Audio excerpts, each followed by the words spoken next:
Hola, es un gusto saludarles. Estoy aquí para que conversemos un rato acerca de las técnicas de espectroscopía de absorción atómica.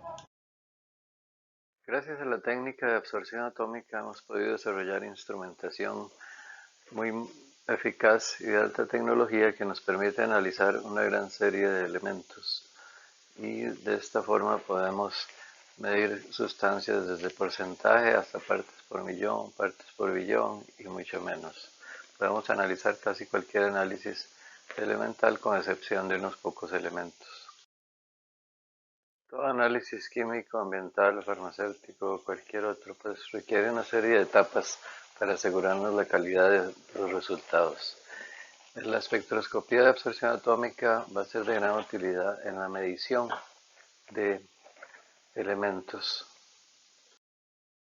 A continuación veremos algunos detalles importantes acerca de la técnica a nivel introductorio para todos los que puedan beneficiarse de ella.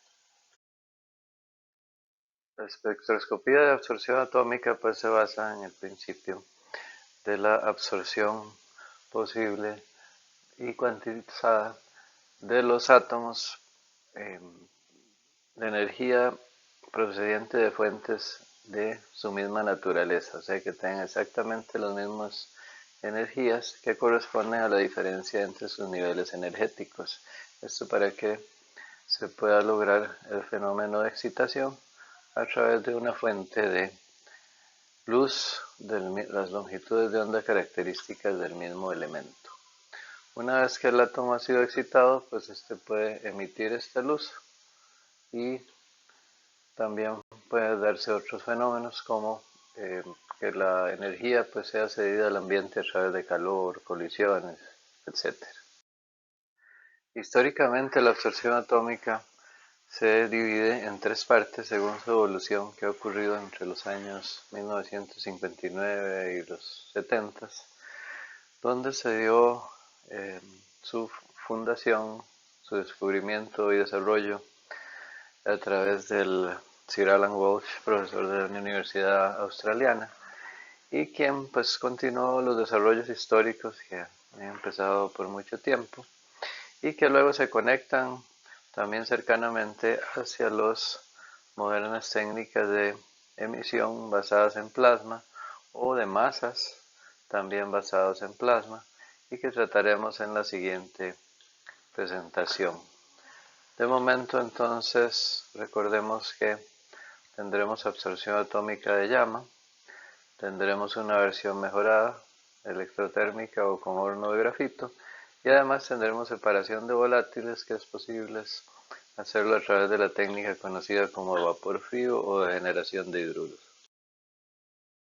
El sistema o instrumento de absorción atómica está compuesto de 5 elementos principales, tal como vemos acá, y el principal pues es una fuente de radiación electromagnética, o sea de luz del mismo elemento que se está analizando. Así para analizar cobre vamos a necesitar una lámpara hecha de un elemento de cobre y que está eh, pasando una corriente eléctrica que le genera pues una radiación que es absorbible por los elementos de la muestra.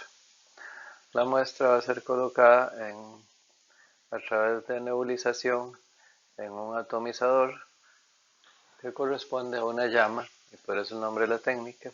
Esta llama va a ser formada por combustión de acetileno en aire y va a ser una llama de aproximadamente 2000 a 2500 grados centígrados. Aunque en ciertos casos utilizamos llamas con óxido nitroso en lugar de aire que nos van a dar una temperatura mucho más alta. La absorción de la luz, pues vamos a utilizar un monocromador para poder evaluarla y en el detector vamos a poder cuantificar cuál es la magnitud de la disminución causada por la absorbancia. Más allá de esto, pues tenemos entonces un procesador de luz, un procesador de información que va a tomar la detección del detector y lo va a convertir pues en números que nos interesan convertir para evaluar nuestros resultados. Cuando en 1959 Sir Alan Walsh visualiza el equipo de absorción atómica como nueva técnica para medir en partes por millón cosas en forma muy rápida, tan solo en unos solos segundos, aspirándola a través de un sistema de nebulización. Colocábamos la muestra líquida y se aspiraba a través de un sistema que nos producía aquí una pequeña llama, donde podíamos medir a través de un monocromador clásico. Y pues este fue el primer sistema comercial. Se hicieron 24 sistemas de estos que fueron vendidos rápidamente por interés del público de esa época. Con los años la técnica evolucionó rápidamente y se fue adaptando a los accesorios del tiempo, que inclusive pues nos fueron dando perillas en los equipos, nos fueron dando elementos de graficación, etcétera, etcétera. Ya para los años 90 pues tuvimos equipos ya más bien sin perillas y aparece pues un elemento súper importante que va a ser la computadora personal, con cuyo software podemos hacer todas las calculaciones necesarias. Así que podemos distinguir tres técnicas de absorción atómica. La absorción atómica de llama, la inicial, como mencionábamos, con atomizadores de acetileno, aire o acetileno óxido nitrosos. El caso del óxido nitroso es importante porque nos da temperaturas altas de más de 3000 hasta 3300 grados y nos ayudan para analizar ciertos elementos refractarios como el silicio, aluminio y otros. 10 años más tarde, el profesor Boris Lvov de Rusia, Leningrado, pues visualizó el horno de grafito como parte de su tesis de doctorado y eso nos dio mejores capacidades de sensibilidad analítica. Posteriormente y casi en simultáneo con el horno de grafito, tratando de corregir pequeños problemas que existían con la absorción atómica clásico de llama, sobre todo respecto a su sensibilidad, entonces se creó el vapor frío o sistema de generación de hidruros, en el cual utilizamos la sustancia usualmente borohidruro de sodio o cloruro de estaño para hacer una generación de hidruros que van a permitirnos analizar los elementos volátiles pesados y el mercurio. Como decíamos, el equipo requiere lámparas dedicadas, conocidas como lámparas de cátodo hueco o HCl, muchas veces, también con otros nombres que existen como EDL o lámparas universales y otras según el instrumento. Y clásicamente pues van a tener un cable que las conecta al equipo. En la lámpara se tiene un sistema a baja presión de argón que permite que se genere, con el pequeño calor que se genera a través del paso de la electricidad, pues se genera emisión característica del elemento del cual se forma el cátodo o electrodo de la lámpara. Para poder lograr una cuantificación requerimos el uso de estándares certificados, los cuales normalmente en absorción atómica van a ser estándares de un solo elemento, como puede ser el caso del cobre, y usualmente vienen en concentraciones de 1000 partes por millón, o sea 1000 miligramos por litro. La exactitud del análisis depende en gran medida de la validez de la concentración que reportamos al computador para que haga los cálculos de la curva de calibración. Nuestra señal analítica de comparación va a ser la absorbancia. La absorbancia es el menos-logaritmo de la razón de las intensidades del rayo original y del rayo de luz después de haber sido absorbido ya parcialmente por la muestra que ha sido aspirada dentro de la llama. El atomizador de llama está formado por un elemento principal que va a ser un quemador, donde en una ranura alargada se da el quemado de la llama de aire acetileno. Acá. Okay. Luego eso presenta además una cámara de nebulización que nos permite generar gotitas finas, gotitas muy finas a partir de un nebulizador que funciona por efecto Venturi, con el aire aspirando todas las gotitas de la muestra hacia adentro y posteriormente pues las de tamaño uniforme se van a introducir dentro de la llama, la cual es atravesada por el paso de luz. Como esta luz es característica del elemento, pues va a ser absorbida en forma muy selectiva. Existen quemadores de diferentes largos para diferentes aplicaciones. Los más utilizados son el de 10 centímetros para aplicaciones generales y el de 5 centímetros para óxido nitroso. El nebulizador se compone de una serie de elementos, los cuales deben mantenerse en buen estado para que el quemador funcione en muy buena forma. El software es usualmente muy amigable, algunos más que otros según el fabricante. Aquí vemos el ejemplo de cómo tienen todas las muestras seleccionadas y permite fácilmente crear la curva de calibración que entonces crea todo el gráfico, nos calcula la correlación y nos da, como en este caso, usualmente para el caso de llama, pues la correlación es excelente. Como en este caso tenemos más de 4 nueves de correlación, lo que nos da una línea prácticamente perfecta. El equipo hace todos los cálculos y nos reporta las concentraciones y una serie de datos informativos de gran importancia para también dar seguimiento a la calidad y del análisis y asegurar que sea así. La técnica de absorción atómica de llama pues tiene sus grandes ventajas, pero a la vez no es tan sensible como es deseable para otras aplicaciones. Es lento también para análisis multielemental, pero la sensibilidad podría ser su mayor problema que ha limitado y ha permitido pues que se desarrollen otras técnicas, tales como las técnicas de plasma, para hacerlo en forma multielemental más rápida. Para el tema de la sensibilidad, el profesor Boris Lvov de Rusia tenía una solución. El profesor Lvov del Instituto Politécnico de Leningrado, durante su tesis de doctorado, pues visualizó que si podíamos, en lugar de poner una llama, colocar un tubo que fuera calentado eléctricamente, este nos permitiría mantener los átomos por un tiempo más largo y la absorbancia sería mayor y por tanto el método sería mucho más sensible. Esto lo logró en 1969 y por eso pues, toma como el fundador de la técnica del horno de grafito de absorción atómica.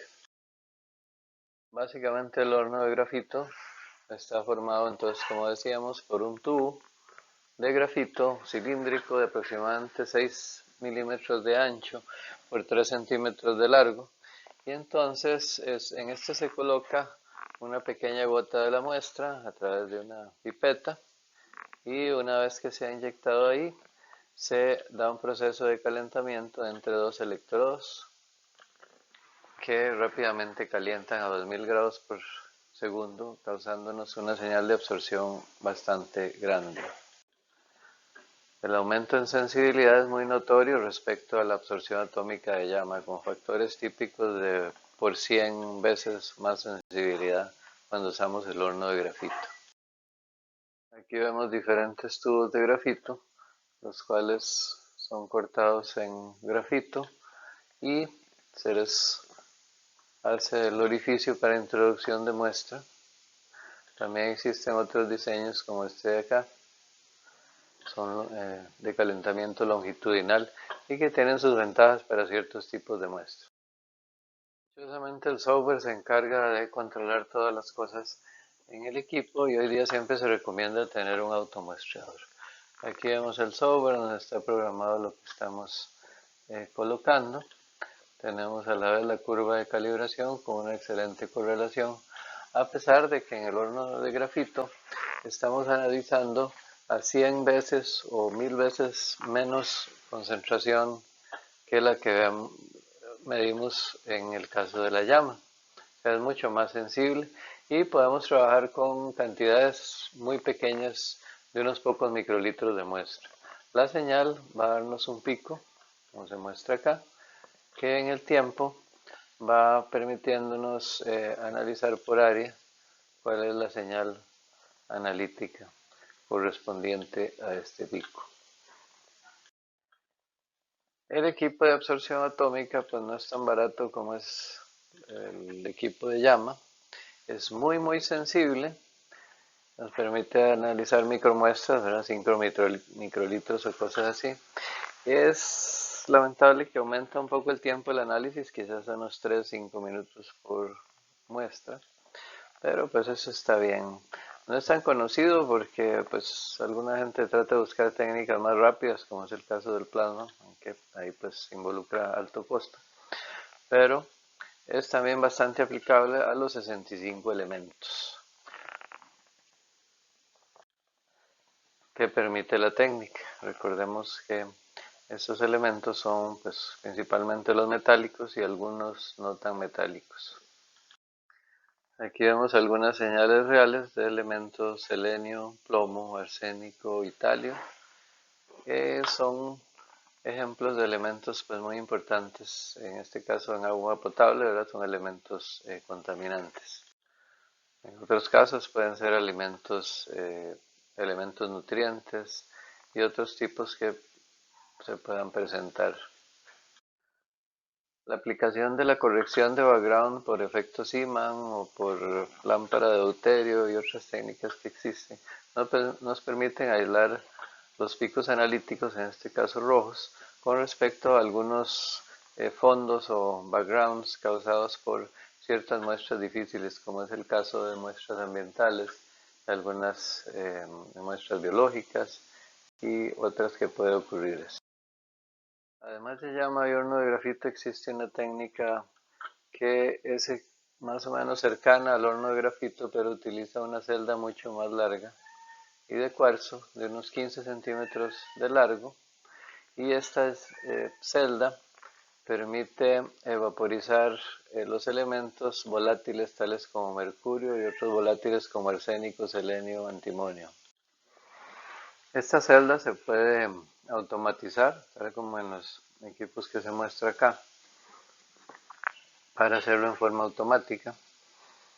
Y ahí vamos a agregar en forma externa a través de botellas el boriduro de sodio y normalmente ácido clorhídrico, que se van a mezclar in situ y entonces van a caer sobre la muestra en forma líquida y esta va a venir y va a entrar acá al tubo de cuarzo, que el cual va a ser calentado ya no eléctricamente, sino que ya sea por llama o eléctricamente, pero con una camisa de calentamiento. Este sistema puede ser automatizado, como decíamos, y se puede aprovechar las ventajas del sistema de inyección de flujo, que es un sistema general que a través de bombas y tuberías podemos hacer que las cosas se mezclen y que se generen picos de muestra, ya que en la tubería hacemos la mezcla de los diferentes compuestos, ya sea la muestra misma, los reactivos que vienen y posteriormente pues se nos genera una mezcla reactiva que libera los metales en su forma elemental, como es el caso del mercurio, que nos da la técnica de vapor frío, en que podemos hacerlo a temperatura ambiente o a una temperatura de 100 grados. Y también las técnicas para elementos como arsénico, selenio y estos otros que se generan como hidruro, en el arsenuro, en el caso del arsénico. Es un elemento muy utilizado en esa forma para su lectura en muestras ambientales. Con el sistema de inyección de flujo podemos lograr inyectar rápidamente varios picos de muestra, de forma que rápidamente podemos analizar gran cantidad de muestras y hacer el sistema automatizado y funcionando muy rápido. La técnica de absorción atómica con generación de hidruros, conocida como vapor frío para el caso de mercurio que mencionábamos, es posiblemente la mejor técnica que existe para analizar mercurio y es muy aceptada. También existen accesorios como el accesorio de amalgamación que hace reaccionar o recoger, digamos, el mercurio en una mallita de oro que se conoce como el fenómeno de amalgación, para luego liberarlo y causarnos un gran aumento en la señal analítica. Esto es de mucha importancia ambiental para el control de los niveles de mercurio. Como todas las técnicas espectroscópicas y analíticas en general, pues tenemos que tiene también sus limitaciones. La técnica de absorción atómica con generación de hidruros no va a ser tan barato porque partimos del equipo de llama también. Es muy sensible, partes por millón, es lento para análisis multielemental ya que requiere cierta preparación de muestra. No es tan conocido, aunque sí, y lamentablemente es poco aplicable solamente a unos 8 elementos que incluyen mercurio, arsénico, selenio, antimonio y otros. Después de estos ejemplos, aquí vemos unos ejemplos también de diferentes materiales, desde lodos y algunos otros tipos que presentan su valor certificado y su valor que ha encontrado el análisis. Aquí podemos observar tanto por porcentajes de recuperación como por el valor mismo certificado, que se encuentra pues bastante cerca del valor encontrado por el equipo, y aquí en forma de porcentaje también se comprueba que el equipo es de gran exactitud. Algo importante de notar es que los diferentes tipos de muestra pueden requerir algún tratamiento antes de analizarlo. En algunos casos solamente con una dilución de ácido nítrico o mezclas con clorhídrico, peróxido de hidrógeno, inclusive mezclas como agua regia o algo puede ser necesario. En algunos casos fusiones con algunos carbonatos o metaboratos podría ser necesario. En otros casos se realiza una calcinación, en otros una combustión. Esto para llevar la muestra lo más cercano posible a tenerla en un medio ácido y a la vez líquido, eh, usualmente acuoso, para que sea bastante fácil de que llegue a los diferentes atomizadores. También la digestión de microondas se ha hecho muy popular en las últimas décadas y eso nos permite hacer un tratamiento rápido de muestra.